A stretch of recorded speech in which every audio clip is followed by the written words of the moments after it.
नमस्कार, कुसुम private tutorial में आपका स्वागत है। आज हम हमारा जो लास्ट लेसन है खरा नागरिक वो करने वाले हैं। तो पढ़ते हैं हम कृति। कृति है कोष्टक पूर्ण करा। ये 2 मार्क के लिए है। पहाटेचे विशेष। पहाटे मतलब अर्ली इन द मॉर्निंग और विशेष मतलब स्पेशल। तो अर्ली इन द मॉर्निंग की विशेषता क्या होती है वो हमें बतानी है। मतलब जब सनराइज़ होता है उससे पहले वाला जो समय होता है उसको पहाटे कहते हैं। देखो आंसर यहाँ पर है। सकाळच्या टवटवीत आणि प्रसन्न वातावरण। फिर इसके बाद में है हवेत सुखद गारवा। दुरून एखादी भूपाळी किंवा रेडिओवरचे आवडतं भक्तिगीत और पक्ष्यांच्या सुमधुर संगीत। ठीक है, ये 4 चीज़ें हैं तो हम उसमें से कुछ भी लिख सकते हैं। कारणे लिहा।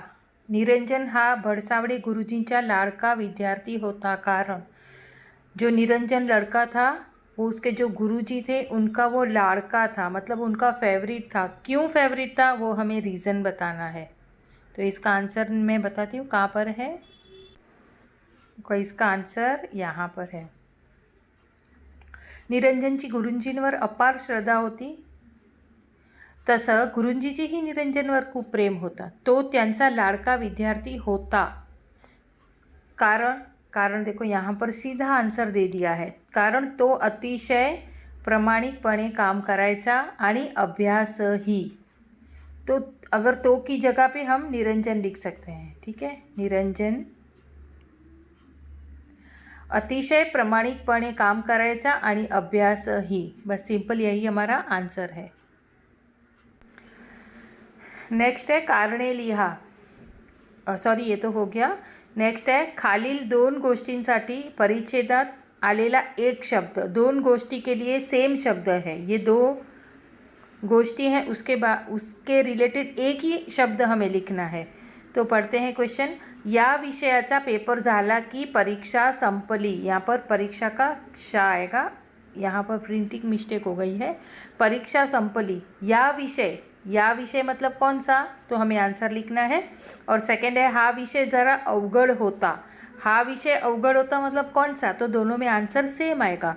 तो आपको ये तो आंसर शायद पता होगा, याद भी होगा अगर आपने लेसन अच्छे से एक्सप्लेनेशन सुना है तो। मैंने बहुत अच्छे से ये लेसन एक्सप्लेन किया हुआ है। अगर आपने वो वीडियो नहीं देखा है तो आप ज़रूर से उसको देख लीजिएगा।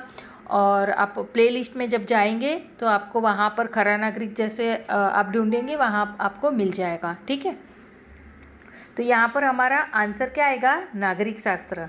मैं पैसेज में बताती हूँ ये आंसर कहाँ पर है। ठीक है, देखो ये आंसर यहाँ पर है इसका, ये रहा। आज शेवटच्या नागरिकशास्त्राचा पेपर झाला की परीक्षा संपली। तो हमारा उत्तर क्या होगा, नागरिकशास्त्र। त्यात हे नागरिकशास्त्र जरा अवगढ़, तो ये भी आंसर क्या है, नागरिकशास्त्र। तो दोनों में आंसर नागरिकशास्त्र आएगा। ठीक है,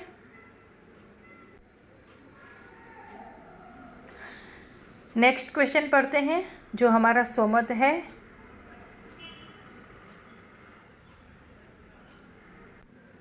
नेक्स्ट क्वेश्चन है हमारा स्वमत है।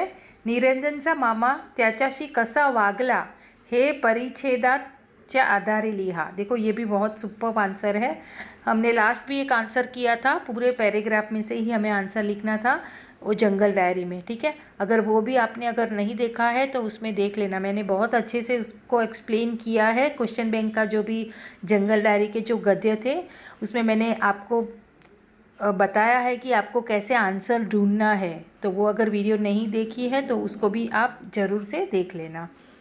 यहाँ पर क्वेश्चन हमें आंसर कहाँ से लेना है, परिच्छेद के अंदर से। क्वेश्चन क्या कह रहा है हमें कि निरंजनचा मामा, जो निरंजन का जो मामा था वो त्याच्याशी कसा वागला, मतलब उसका बिहेवियर कैसा था निरंजन के साथ। तो वो हमें पैराग्राफ से ही लिखना है। ठीक है, देखो इसमें आंसर परिच्छेद में से हमें कैसे ढूंढना है मैं वो आपको बताती हूँ। देखो यहाँ से आंसर है, आई वडील लहानपणीच वारले। देखो, आई वडील लहानपणीच वारले, काही दिवस मामाने सांभाळ केला. तो यहाँ से हम आंसर लिखेंगे. आई वडील लहानपणीच वारले, तो पहले हमें इंट्रोडक्शन देना पड़ेगा किसके, तो निरंजन के. ठीक है, तो लिखेंगे निरंजनचे आई वडील लहानपणीच वारले, किंवा तो लहान होता तेव्हाच त्याचे आई वडील वारले होते. ये भी लिख सकते हो और सेम भी लिख सकते हो. काही दिवस मामाने सांभाळ केला आणि मग कामासाठी म्हणून चिपळूणला आणला.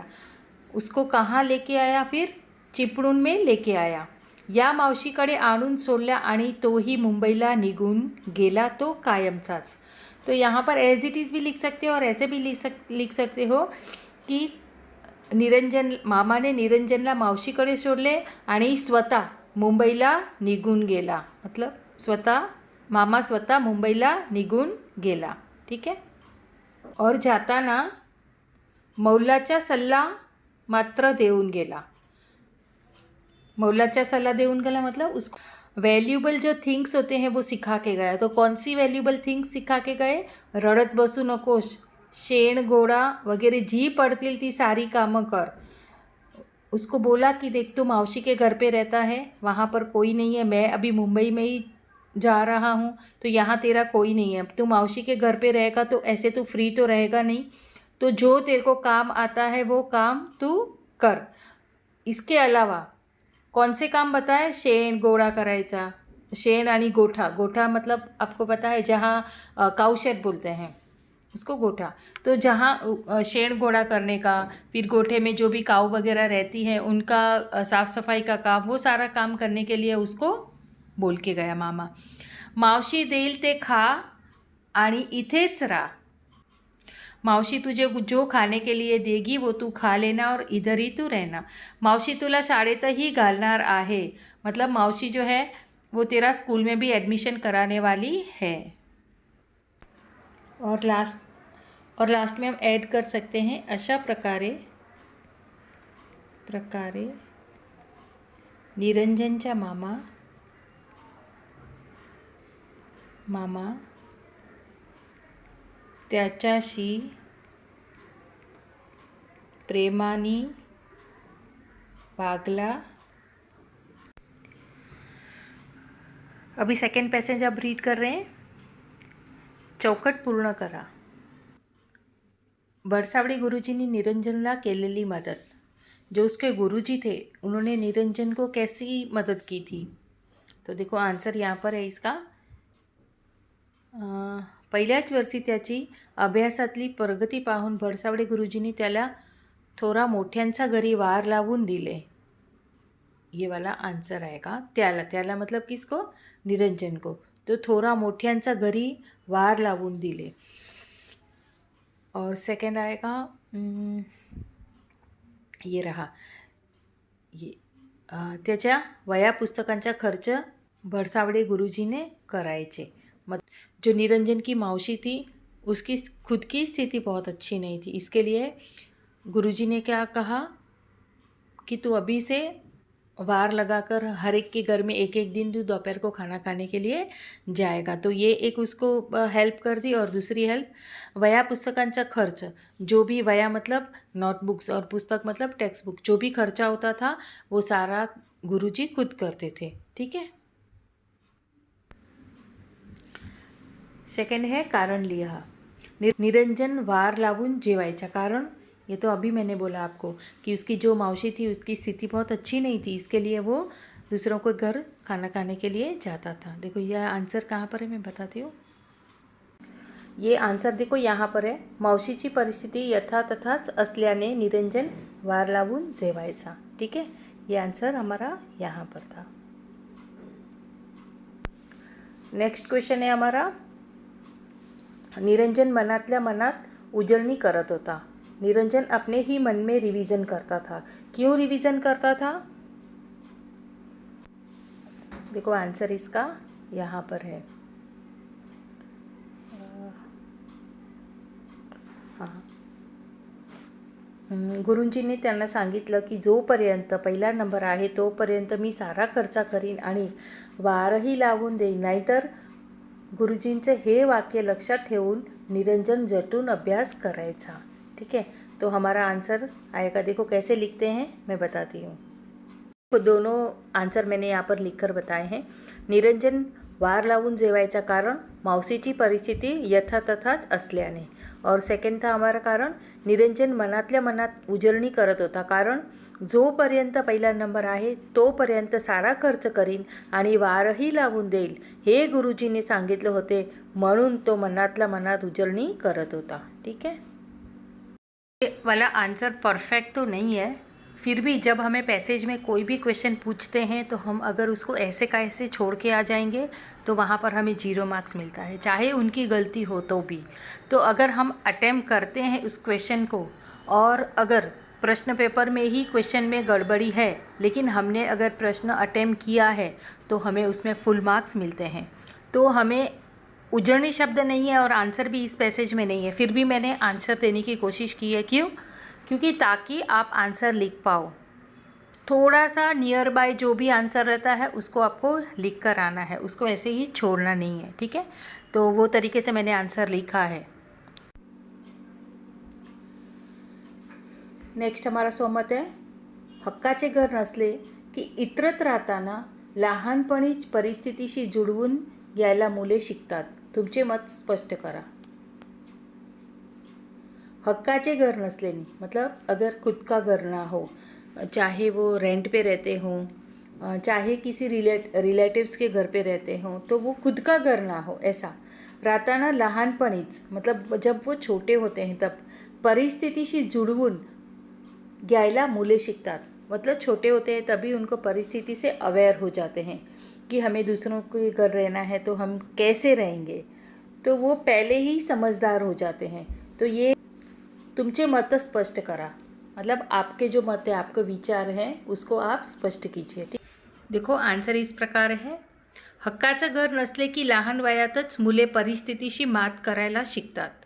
कारण रिझन क्या आहे, त्यांना माहीत असते की आपल्याला दुसऱ्यांच्या घरी राहून किंवा भाड्याच्या घरी राहून आर्थिक अडचणीवर मात करणे गरजेचे आहे। उनको पता रहता है कि हमें या तो दूसरों के घर पे रहना होगा या तो भाड़े के घर पे मुझे रहना हो। जब मुश्किलें आती है या तो उनके पास कुछ मनी पावर नहीं रहता है, उनको पता है, तो उसके ऊपर भी मतलब उस स्थिति से भी हमें बाहर निकालना है, वो इनको पता रहता है। मनावर दगड ठेवून जगायला शिकतात। मनावर दगड ठेवून मतलब उनके अपने मन के ऊपर कंट्रोल करके काबू में रखकर वो जीवन जीना सीख जाते हैं। त्यांना माहीत असते की आपल्याला आपल्या पायावर उभे राहायचे आहे, म्हणून इतरत नाही। उनको पता रहता है कि हमें सेल्फ डिपेंड होना है, हमें किसी के मोहताज नहीं होना है, इसके लिए वो कभी अभिमान नहीं करते हैं। दुखाच्या क्षणी कसोटीच्या क्षणी स्वतःशी लढायला शिकतात। अगर उनके जीवन में कोई तकलीफ़ें, कोई मुसीबतें आती हैं तो अपने आप से कैसे लड़ना है वो सीख जाते हैं। संघर्षमय जीवन जगून उत्तम प्रगति करतात। उनका जीवन कैसा रहता है, दूसरों के घर पे रहते हैं या तो भाड़े के घर पे रहते हैं, तो उनका जीवन कैसा होता है, उनके आई वडील साथ में नहीं रहते हैं, कोई रिलेटिव्स के साथ रहते हैं, तो उनका जीवन कैसा होता है, संघर्ष से भरा हुआ रहता है। लेकिन संघर्षमय जीवन में भी वो उत्तम प्रगति करते हैं, और इतना ही नहीं दूसऱ्यांना प्रेरणा ही देतात, मतलब दूसरों को वो प्रेरणा देते हैं कि देखो जीवन में हमें कितनी भी मुसीबतें आए तो भी हमें जीवन में आगे बढ़ना चाहिए। ठीक है, तो ये आंसर मैंने मेरे तरीके से लिखा है, आपको अगर पसंद आए तो ठीक है, नहीं तो आप अपने तरीके से भी लिख सकते हैं। ठीक है, अभी हम थर्ड पैसेज स्टार्ट करते हैं। शब्दजाल पूर्ण करा। इन्होंने यहाँ पर हमें 4 शब्द हैं वो देकर पूरा करना है। स्टेशनवर गेल्याने निरंजनचे होणारे नुकसान। जब निरंजन स्टेशन पर जाता है तभी उसका क्या नुकसान हो जाता है। ठीक है, देखो ये वाला आंसर इसमें है ही नहीं, फिर भी हमें कोशिश करनी है इसको लिख के आने की। अगर हम नहीं लिखेंगे तो 0 मार्क्स हो जाएगा। अगर हम लिखते हैं चाहे प्रश्न में वो क्वेश्चन रॉन्ग हो, लेकिन अगर हमने अटेम्प्ट किया है तो वो हमें वहाँ पर फुल मार्क्स देते हैं। तो अगर आंसर नहीं मिल रहा है, आपको लग रहा है कि आंसर नहीं मिल रहा है मुझे, तो फिर भी आप कोशिश करके उसमें से ऐसे 4 शब्द आप लिख के आइए ताकि आपका कोई भी आंसर वहाँ पर खाली ना दिखे। ठीक है, ये मेरा पर्सनल एक्सपीरियंस है। जब 2006 और 7 की मैं बात कर रही हूँ, तभी मैथ्स के एक पेपर में एक क्वेश्चन रॉन्ग आया था, लेकिन जिन लोगों ने अटेम्प्ट किया था उनको वो फुल मार्क्स दिए थे वहाँ पर। और मराठी में भी ऐसा एक ब्रीफ क्वेश्चन था, वो उन्होंने प्रश्न रॉन्ग लिखा था। तो जिन बच्चों ने वहाँ पर अटेम्प्ट किया था उन बच्चों को आउट ऑफ मार्क्स मिले थे। तो इसके लिए मैं बोलती हूँ कि अगर आपको लगे कि ये आंसर इस पैसेज में नहीं है, फिर भी आप उसको नियर बाय जो भी आंसर आता है वहाँ पर आपको लिख कर आना है, ताकि वो प्रश्न रॉन्ग हो लेकिन आपने अटेम्प्ट किया है तो आपको जितने मार्क्स का वो प्रश्न होता है उतने मार्क्स आपको आराम से मिल जाते हैं। ठीक है, नेक्स्ट हम रीड कर रहे हैं, चूक की बरोबर ते लिहा। मतलब वो चूक है कि बरोबर है, सही है कि गलत है वो लिखना है। मावशीचे घर गावाबाहेर होतं, तो ये आंसर क्या है, बरोबर है। कैसे, मैं बताती हूँ। देखो यहाँ पर इसका फर्स्ट लाइन में ही इसका आंसर है, देखो यहाँ पर है, ये रहा। मावशीचे घर गावाबाहेर डोंगर पाथ्याशी, तो ये वाला आंसर उनका बरोबर है। ठीक है, सेकंड है, निरंजन स्टेशन बाहेर पोचला तेव्हा 10 वाजले होते हैं। देखो यहाँ पर ऐसा कुछ भी मेंशन नहीं किया हुआ है, सिर्फ इतना ही कहा है यहाँ पर कि निरंजन पुलावर पोचला तेव्हा 9:30 वाजून गेले होते, 9:50 गाड़ी येईल, बस। तो यहाँ पर इसका आंसर हम क्या लिखेंगे, चूक लिखेंगे। ठीक है, फिर है निरंजन सावध होताच या गोष्टी विसरला। सावध होतात मतलब वो जब अलर्ट हो गया, किसके लिए अलर्ट हुआ था, कि मुझे क्या करना है। एक सेकंड के लिए उसने सोचा था कि मुझे एग्ज़ाम देने के लिए जाना है कि मुझे रेलवे स्टेशन जाना है, तो ये दोनों बातों के बीच में वो कौन सी चीज़ें भूल गया। ठीक है, देखो ये वाला आंसर भी इस पैसेज में नहीं है। ठीक है, तो शायद कुछ गलती हो गई है यहाँ पर। देखो नेक्स्ट है हमारा स्वमत क्वेश्चन है, आपण जे शिकतो ते आपण आचरणात आणले पाहिजे तरच खऱ्या अर्थाचे शिक्षण म्हणता येईल, तुमचे मत स्पष्ट करा। तो आप देखो यहाँ पर क्या बोला, आपण जे शिकतो ते आपण आचरणात आणले पाहिजे, मतलब हम जो भी सीख रहे हैं, बुक्स में जो भी चीज़ें सीखते हैं, प्रैक्टिकली जो भी हम सीखते हैं, वो सारी चीज़ें खऱ्या अर्थ ने रियलिटी से हमें अगर वो सीखते हैं, हमारे प्रैक्टिकल लाइफ में हम अप्लाई करते हैं, तो ही रियल में हम एजुकेशन ले रहे हैं। ये हमारा मीनिंग होना चाहिए। इसके बारे में आप क्या सोचते हैं, तो आपके मत आप स्पष्ट करो। ठीक है, देखो आंसर पढ़ते हैं। शिक्षण म्हणजेच परिवर्तन, सकारात्मक विचार व ज्ञान या सगळ्या गोष्टी आचरणात आल्या म्हणजेच खऱ्या अर्थाने शिक्षण। मतलब शिक्षण का मतलब क्या होता है कि हम अपने जीवन में परिवर्तन लाते हैं, जो सकारात्मक सोच, मतलब हमारे विचार पॉजिटिविटी से भरे हुए होते हैं। जब हमें रियल ज्ञान मिलता है तो हम कैसे हो जाते हैं, एकदम मॅच्युअर हो जाते हैं। तो या सगळ्या गोष्टी आचरणात आल्या म्हणजेच खऱ्या अर्थाने शिक्षण। ये सारी चीज़ें अगर हमारे जीवन में हमें मिल जाती है, अगर हम ऑब्जर्व कर लेते हैं सारी चीज़ें को, तभी वो रियल में शिक्षण का कोई अर्थ होता है। तब हम कह सकते हैं कि हाँ, मैंने एजुकेशन लिया है। जीवनात पुस्तकीय ज्ञान, सॉरी यहाँ पर यह आएगा, पुस्तकीय यह आएगा। जीवनात पुस्तकीय ज्ञानाचा काहीही उपयोग नाही, प्रत्यक्ष ज्ञानामुळेच आपण विजेसारखे आणि सूर्यासारखे प्रकाशित राहतो।